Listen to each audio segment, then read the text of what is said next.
a company. She has a dog named Bella. I put dogs in my books as a way of keeping dogs that are in my heart still in my life. It started with a dog named Mandy, a platinum golden retriever we rescued from a free to good home ad. She came to us filthy. She had 3-inch wide burrs on her hind legs. I don't know how she could walk. People were moving into a house for a condo where no dogs were allowed. And we had 2 dogs already, and we took her, and we had her for 6 months, and she had a glorious 6-month retirement before we discovered what she had was bone cancer, and we had to have her put down. But I was writing the 9th Beaumont book, and I was in Hawaii, and I was writing the scene where Bo finally goes to see the grandfather that from whom his mother and he have been estranged all his life. And as he walks up the sidewalk to the porch, his grandfather is sitting next to the porch, on the porch, with a platinum golden retriever named Mandy at his side. So Mandy lived on. Bella, we found abandoned on the road on a cold October day. She was starving to death. She needed to have 14 teeth pulled. She had been abandoned. We took her home. She became our dog. She went on several book tours with me because she was scared of our male dog sitter. So she became Bella, the book tour dog. And when she crossed the Rainbow Bridge, in real life, she went to live with Allie and Bee in Sedona. That is perfect. That is great. Moving on now to David. Good Dog, Bad Cop was a really great book. I really enjoyed it. I love these characters that make up the K-team, and I love that they solve cold cases. Please tell us about your new book and Simon Garfunkel. Thank you. Listening, is this working? Yes. Listening to the introductions, I realized I'm the answer to the trivia question: who's the only non-New York Times bestselling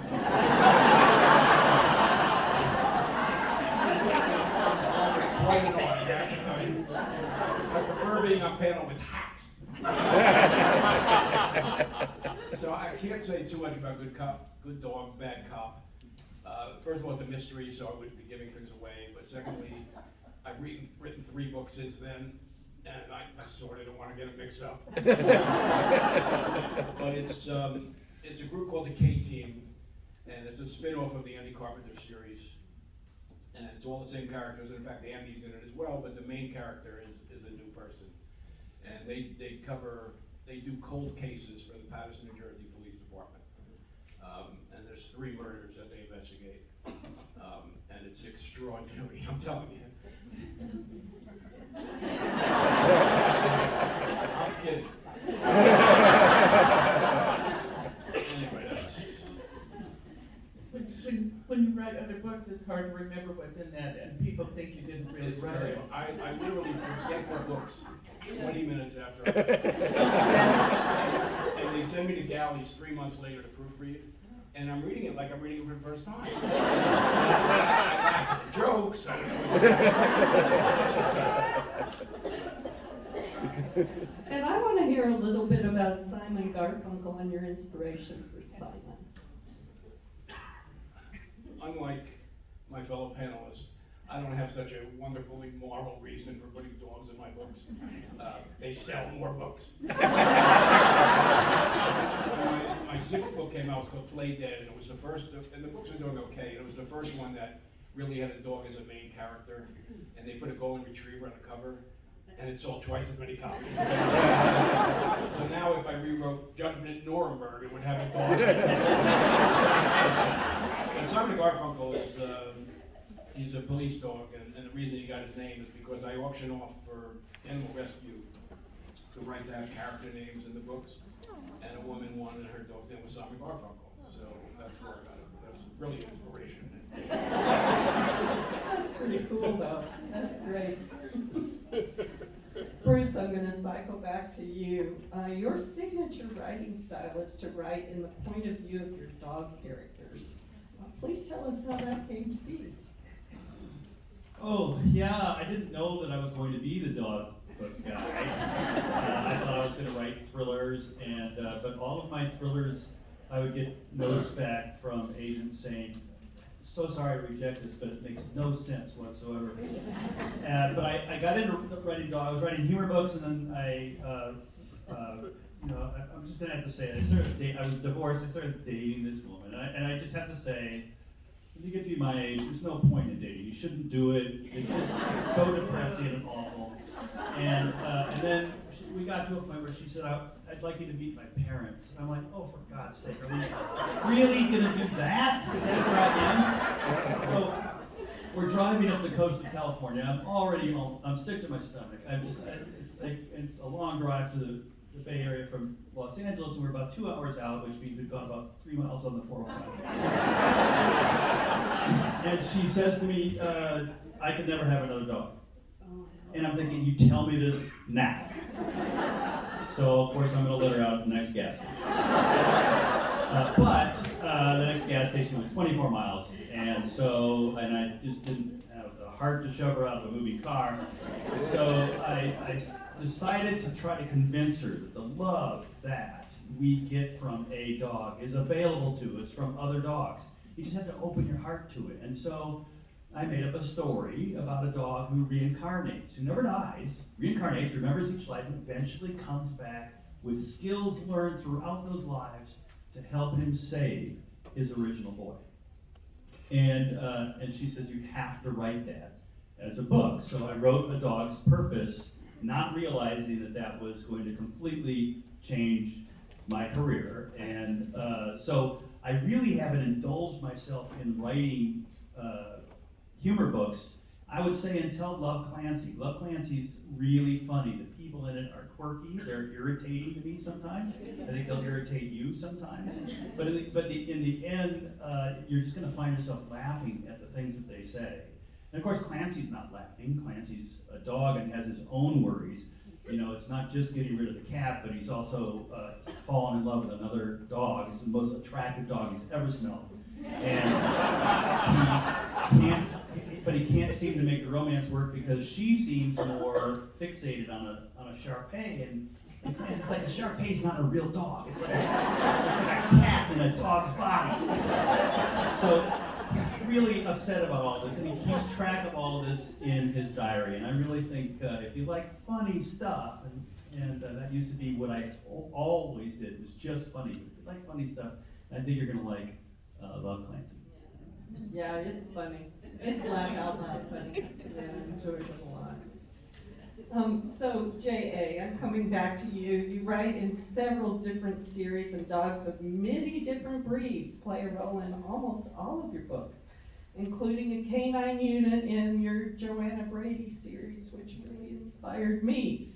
What was the inspiration for your very first dog character?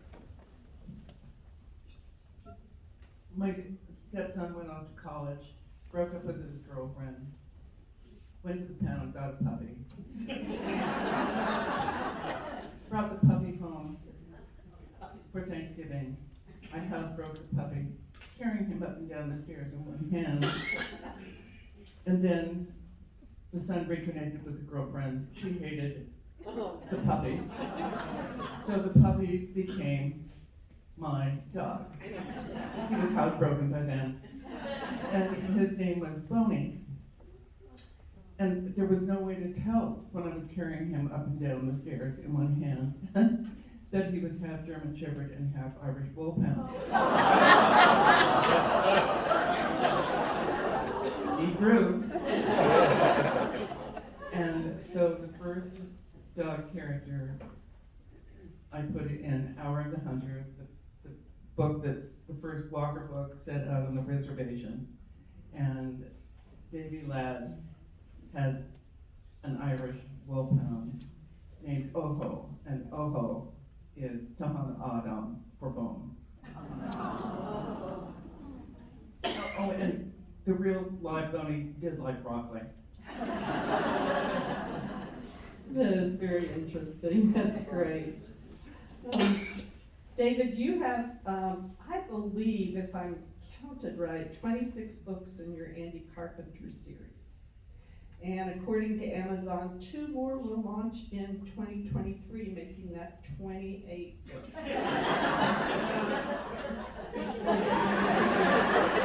I'm proud of it. I'll tell you that. Readers love this series. Andy is a lawyer who knows how to play all the cards, and his sidekick is a golden retriever named Tara. And I believe you had a dog named Tara. So maybe you could tell us a little bit about Tara and, my goodness, this prolific series. Yes, when I met my wife, she had a dog named a golden retriever named Tara. You may think you have good dogs. Police. Tara was the best. When Tara died, she got cancer and nasal carcinoma, and it took about 3 months. And she was never alone. And when she died, my wife wasn't ready to get another dog, and I was. So we started volunteering in an animal shelter in Southern California, which is the worst thing you can do. It's awful, right? And finally we decided, and I'll spare you the gruesome detail, but we decided it was too passive to just sit there and watch all that happen. So we started our own foundation. So we rescued a lot of dogs. They would place them in homes, but if the dog was too ill or sick or epileptic or blind and nobody wanted it, they came home as our pet. I mean, what are we gonna do? You're not gonna leave it in a cage, we let it out of the cage. So when you have 2 dogs, getting a third is a big deal. When you have 26, I tell you, golden retriever, 9-year-old gold is to be put down at 3 o'clock in a Lancaster shelter, you get 27. So we got as high as 42. But we think anything over 40 is eccentric.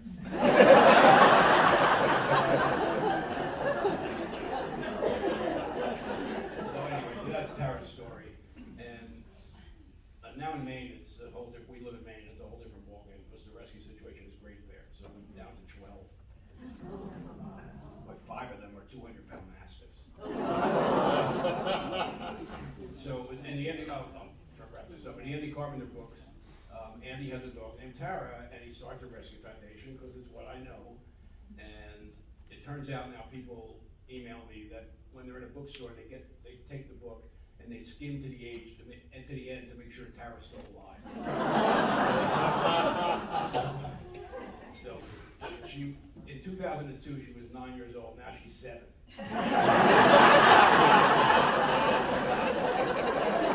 Fiction. There's no gritty realism in my books. So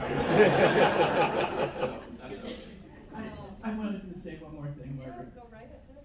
Beaumont recently got his first dog. He never had a dog, and so in his 70s, he's suddenly faced with having a dog.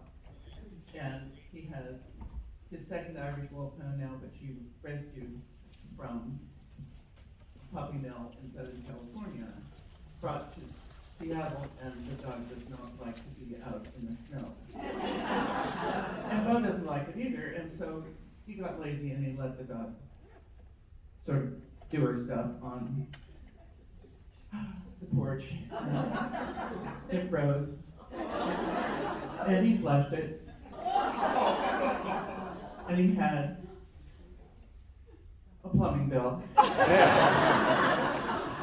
And somebody wrote to me and said, "Why do you put all that stuff in your books?" And I said, "Well, guess who? Flushed Irish wolfhound number 2, frozen. That's how come I know how much the plumbing bill was."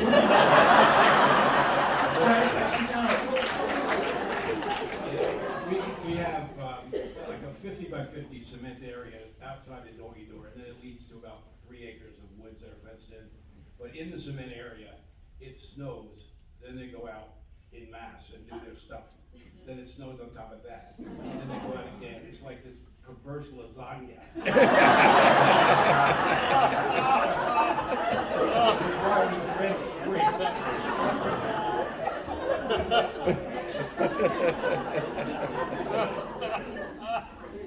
Oh, the joys of owning dogs. Times 40. Oh, these are great stories. Getting back to Bruce and Love Clancy, this book is just filled with a riot of characters, which Bruce has already mentioned, but both dogs and human. And Clancy has a human named Jago Burr Danville, which I just love that name. You know, his friends call him JB, but his father always calls him Jago. And I'm just wondering, so Clancy sees this group of JB's friends and family as JB's pack. And I'm just wondering how you come up with such a variety of characters that are all so entertaining. Are you a people watcher? No, but I have lots of voices in my head. Yeah, And yeah, JB is sort of our entry into the normal world. He's a pretty normal person, but his father, Walter, who has never really held a regular job and has been in jail for kiting checks and things like that. Walter invested in the Powerball ticket with everybody else in shipping and receiving, and they won. So Walter now sees himself as a brilliant investor. And of course, so he holds this over his son, JB. So Walter's this great character who happens to be in love with JB's mother, long divorced, and he's trying to make that work, and he thinks he can now because he has in his mind endless riches, because Walter is terrible at math, and everything has a lid, right? I mean, the Powerball is just not infinite money, and they had to split it with a lot of people. It is just one of the characters that comes along in JB's life. Alana, who we see as a potential love interest, but she pulls a gun on him the very first time they meet. And another, so back to the dating thing, if you're dating somebody and they do that every time, probably should move on to somebody else. So yeah, and his best friend is this narcissist named Rodney, who just cannot take a clue from anybody. These characters don't exist in real life, I hope. But having them in Abbott Clancy's world was fun for me because Clancy doesn't know how outlandish these characters are. He's a dog. These are people, and they're forming their people pack. And he just does what dogs do, which is to go along with whatever the humans have got going on. it is really great. It's a riot, for sure. J.A., you've mentioned the latest J.P. Beaumont book, which is Nothing to Lose, which I also had the pleasure of reading. And in there you have this Irish wolfhound character named Sarah, and the story that J.A. just told. But I had thought that you had more than one Irish wolfhound in your life, but am I wrong on that, or have you had more than one? Well, Bo has had more than one. Okay. I've only had one, but Okay. in a previous book, there was a domestic violence situation where the wife and the kids went to a shelter, and Mel, Bo's wife, the police chief, brought the dog who couldn't go to the shelter home to them. So here's this guy who's never had a dog before, suddenly dealing with having a dog. And shortly after he gets the dog, there's a knock at the door, and there is someone there with a baby carrier and a baby in it. And the baby turns out to be Bo's granddaughter from a one-night stand in the wild living 80s when he was sort of divorced and walking the wild side. So that dog, Lucy, when the baby comes into the house, she chooses the baby.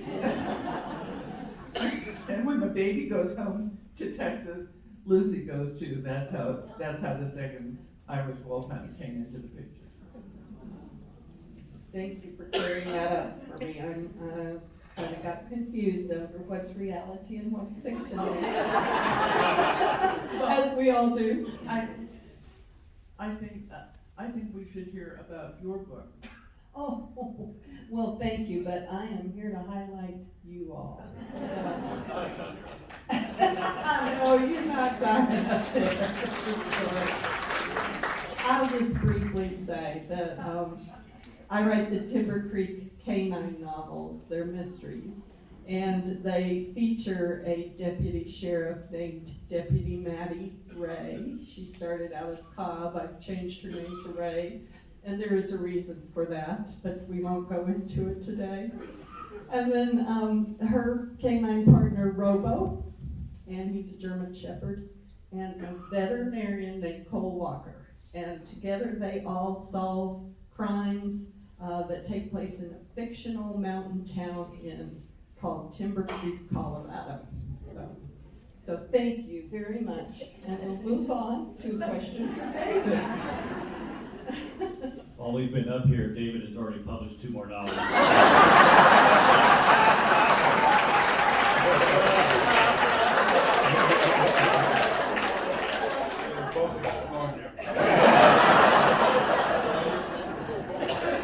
That was a good one. I have been on a lot of panels at the Tucson Festival of Books, but I have never been on a panel that has been more fun than this.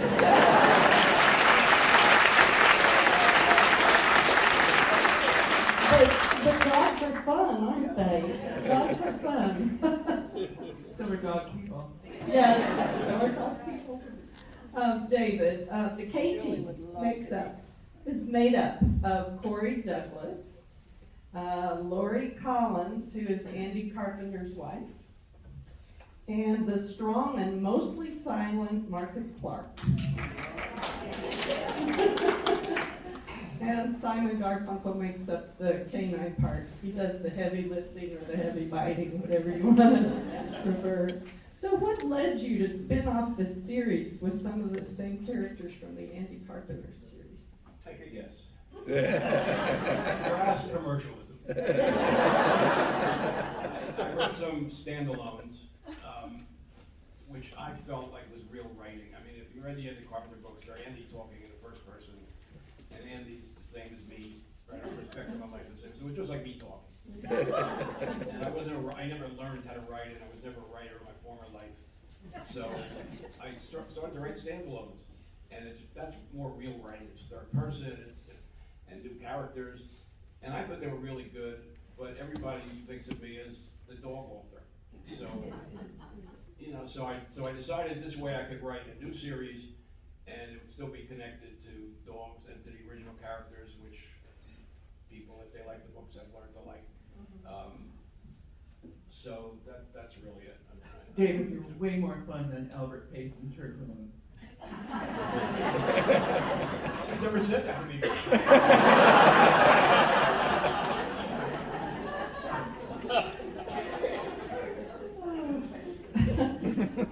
I have a couple of questions before we move to the questions from the audience, so you guys can be thinking of what you want to ask. But I really want to talk a little bit about setting, because to me, setting is very important. Bruce, you chose Kansas City. It's a great town. Go Chiefs. Was there a reason for that? Yeah, I love fancy is set in Kansas City. I grew up in Kansas City. It's where I went to high school. And if you're from Kansas City, you're like in a cult. Everybody thinks of it as being absolutely the best place to live. And they all say, don't tell anyone our secret. And I'm like, how is it a secret? Have you heard of the Kansas City Chiefs? Everybody has heard of Kansas City, okay? But it's very similar to being here. The people here just absolutely love where they live. I don't know enough about this place to write a book about Tucson, but I do know a lot about Kansas City. And it was just fun to, instead of placing a book in kind of a generic place, which I've done, I've tried to place it in my books in places that I know pretty well. The Dog's Purpose series is set in northern Michigan. I spent a lot of time in northern Michigan. And so that's what I try to do. I I try to get a sense of where I'm writing about and make the place one of the characters. Yeah, it comes through, yes. JA, Collateral Damage, is set in Sedona, Arizona, while Nothing to Lose is in Seattle and Alaska. You put your characters all over the place. How about Sedona? Let's talk about that. Well, the three towns I know best in Arizona are Bisbee, Tucson, and Sedona. And I'm sorry, I write a lot of books, but I'm lazy. I don't want to have to make up everything. If I wanted to make up a universe, I would be Frank Herbert and I would write Dune. And so it's easier to set books in places I know, where I know the landscape, I know the weather, I know the traffic patterns, and so I can report on that as the story moves along, while keeping my eye on what the characters are saying and doing. But my love affair with Arizona started, we moved from northeastern South Dakota to Bisbee, just on the fringes of the Great Blizzard of 1949. And I never remember that, I have no memory of it being 28 degrees below zero the day we left the farm. But 6 weeks later, my first conscious memory is hanging on the fence of the yard in Bisbee, looking up at the clear blue sky and feeling the sun all over my body. So, landscape is breathing as far as I'm concerned. That is great, yes. Sedona is just a fun city too, fun town. And David, you introduced me to Patterson, New Jersey. And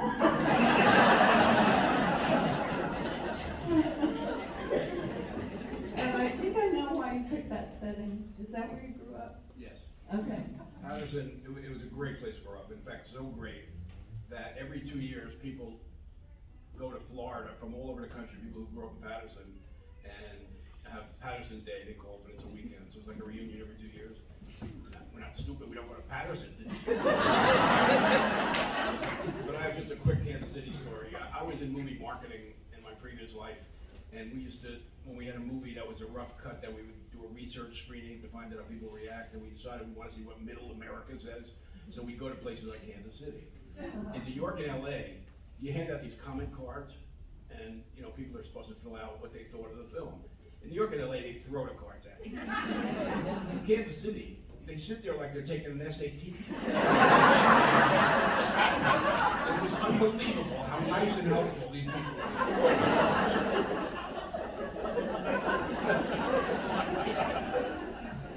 That's great.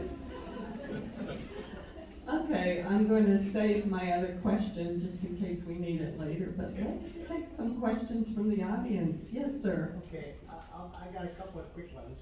We'll take them out of time. But my wife and I are from Wisconsin, and we've had several True. Goldens.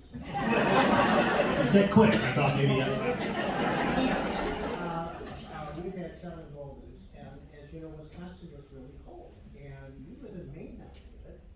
And and Jay was talking about these things that freeze. Well, in Wisconsin, I solved that problem because I had a snowblower and I launch them and I I've got a snowblower we moved there. It was disgusting. I used it once. I think we might have rented one of those Cruise America vehicles that you took from LA. That trip, I have RV PTSD.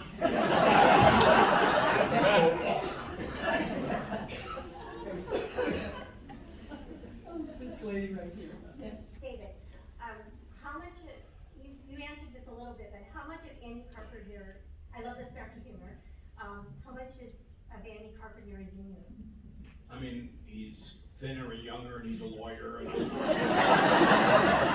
have the same perspective on life. And just very quickly, I wrote a book called Dog Tripping about the trip to Maine, and it was nonfiction, and that was me talking. And and I wrote it back to back with an Andy book, and it's Andy talking. And it wasn't until then that I realized how alike we are, like the voice sounded the same. So we have this, we both don't understand women, we're physical cowards, we love sports, that's all this is. Any others? Yes. I was curious, and maybe this money's the answer, or but you set one book in Damascotta, in Maine, and then you went back to Patterson. Right. And, Andy actually moved up there, didn't he? No, he just went up there for a case. I did one book in Wisconsin, one in Damascotta, but I keep it in Patterson for the same exact reason. I'm lazy. It's just easy.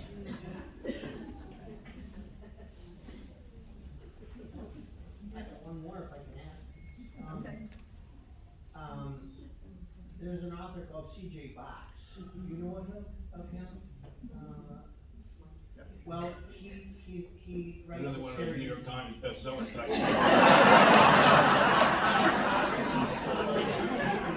He did this series, okay? And Joe Pickett is a game warden in Wyoming, and he has similar things. He solves problems with game wardening, and he has a guy by the name of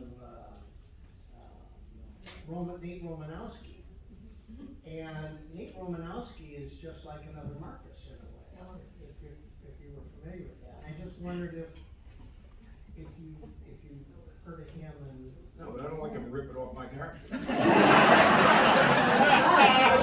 I ripped Marcus off from Spencer's Hawk. It's like a double rip-off. I don't like that. Yeah. Let's have another question. Yes, back there. I just have one question, it has 27 parts. The question I have is, what advice would you give to a young author who's young and not prone to networking? He's written a book and is at the point at which he would like to try to see or find an agent and connect with somebody. How young is this person? 27. Do something else.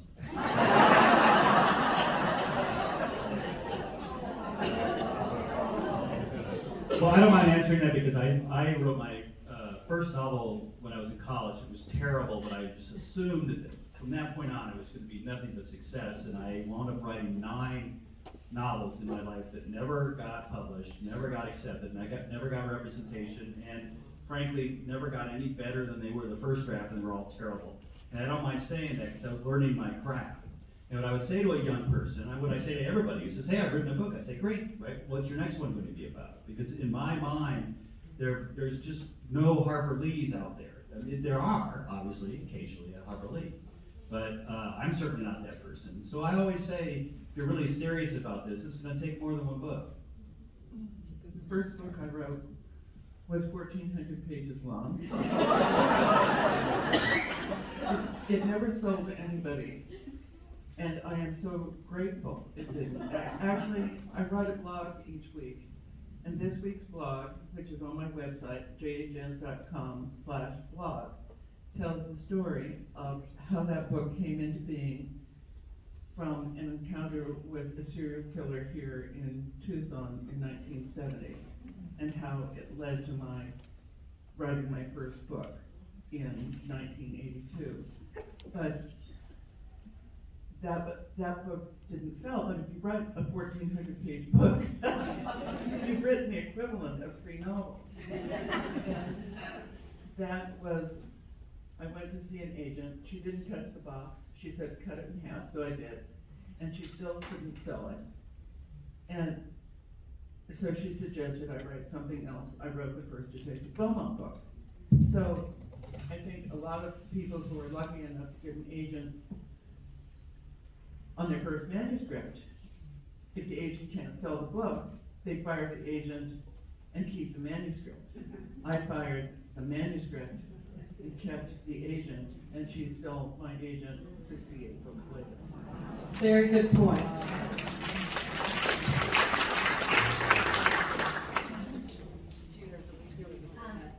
I have a question for Peter with the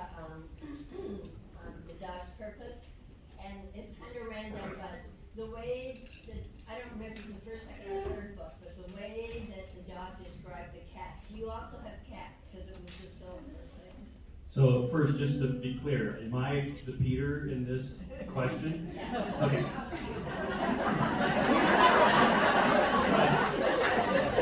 I can take that a lot of ways. Not all of them complimentary. Well, I think if Peter were here, he would say that, I actually get asked a question quite a bit, which is, why don't you write a cat's purpose? And I say, because I don't know what the purpose of a cat is.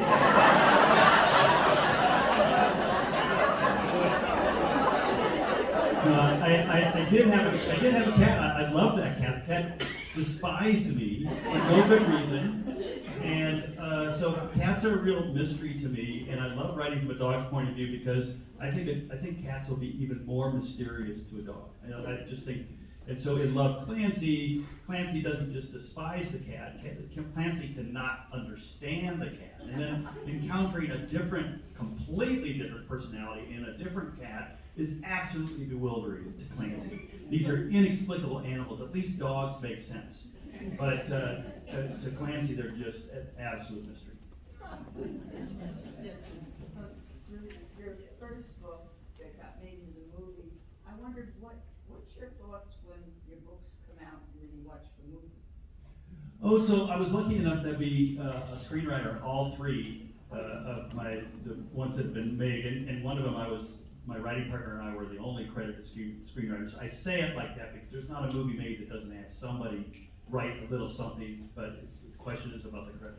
How do I feel about it? I didn't know you were that involved. I was a screenwriter, but still, it was really down to this. You have to get used to the idea that the book was something completely different. And you just have to say, it's like having more than one child. You can't say, well, they're all going to be the same, are they? They're going to be completely different. And so, once I got past myself and accepted the idea that it was making a movie, as David would tell you, there's so many different people who bring their art and their talent to it. It's never a one-person movie. So my feeling about it was just fine. I felt great. Thanks. Before, we might come back to the audience, but before we get totally out of time, I do want to ask each of these authors what they're working on now and what we can expect next. And it's hardly fair because David and J.A. have books coming out March 14th. Which we've already talked about. But yeah, there's always a book in the works. So J.A., why don't you go first? My next book is called Blessing of the Lost Girls. It is the 6th book in the Walker family series set on the preservation. And I wrote it in 2 months flat. Writing that book was a magical experience. It was not work. It was sheer pleasure. And now I'm working on the next Beaumont book. Very good. And David, maybe you could mention the titles of your upcoming books and what are you working on? Titles are cringeworthy. And so this book coming out in March, and then in July is an Andy Carpenter book called Flop Dead Gorgeous. I love that. And then in October, the Christmas Andy, which is now a staple for American culture, which is called What's the Bite Before Christmas? It's not supposed to be humiliating experiences, okay? So, and then I just signed another 4-book deal, so it'll be at least 2 Andys next year. 2 Andys next year. But David, the joy your books give to people is nothing to be apologizing for. Because they are wonderful. And those titles are very clever. The publisher does the titles Your and team. They're very Oh, clever. no, the titles have to be out of your head.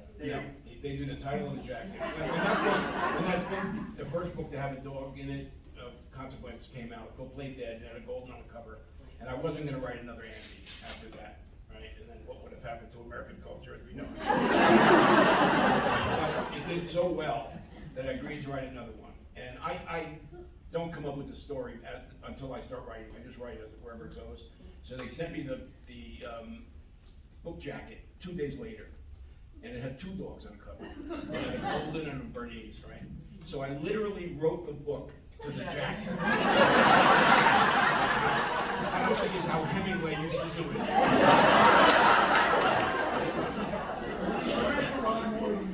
When you do the jacket before you write the book, it's a bit disconcerting. And Bruce, what can we look forward to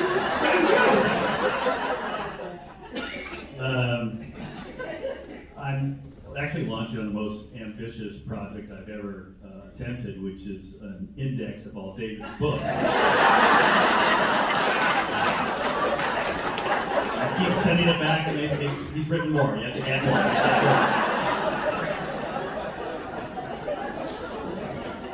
So, yeah, I only have one more book coming out this year. It's in August. It's called Zeus, Water Rescue. It's a start of a new series for younger readers. I guess I should start, as soon as I get back to the hotel room, I swear, I'm going to get right on it. Write no books. I do nothing but write.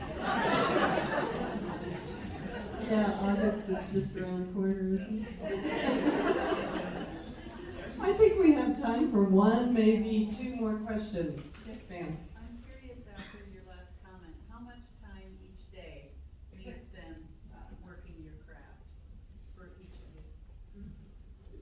Do I get to count procrastination in that? How about lunch? Napping? And planning what I'm going to do tomorrow? And usually I physically wear out. My fingers kind of wear out after about 4 hours. So the most I can accomplish is 3 to 4 hours in a given day. And then life is so interfering now. Emails and dog walks and cat videos on YouTube. And so much I have to do. David. I don't write at all for like 2 months, maybe 3, and then I binge like 8 hours a day, and for the next 4 weeks, and that's when I write the book. So there's no, and during football season, obviously I'm not going to write.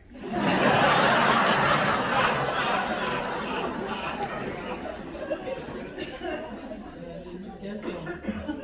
And J.A.? I am a woman of a certain age, with a husband who is a certain age older. So I've spent the last 3 years doing a lot of caretaking. The only time I have that is absolutely free of caretaking responsibility. I also have 2 dachshunds who absolutely refuse to be housebroken. So I let them out at night and they come in and pee on the people. So I'm taking care of my husband, and I'm also the doggy door. And I walk 10,000 steps a day, which is sanity for me. So my writing schedule is around that, and I can't say how much time I spend a day, but I spend enough to get the job done. Yes, you get it done, and you get it done frequently. That's cool. And one more question. Yes, sir. I know this is an annoying question, but will we ever see another Brady book? You will see the Bradys in Blessing of the Lost Girls, because Jenny, Joanna's daughter, who is now a criminal justice major at Northern Arizona University, plays a really key role in that book. But I expect I will write another Joanna Brady book. I'm pretty sure I think I have one under contract. Not to hurry. I thought you were looking at me, and I'm thinking, did I write a Brady book?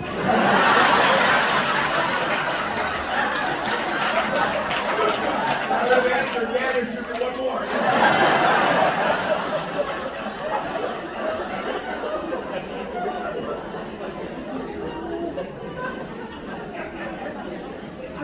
Isn't this the best Yeah.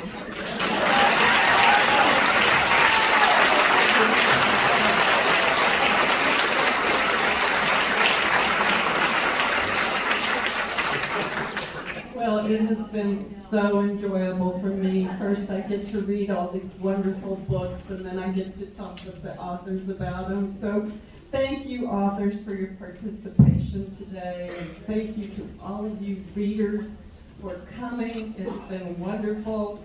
These authors will be proceeding to the sales and signing area in the Central Mall.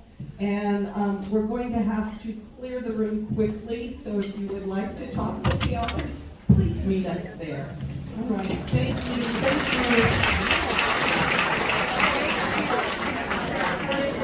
you.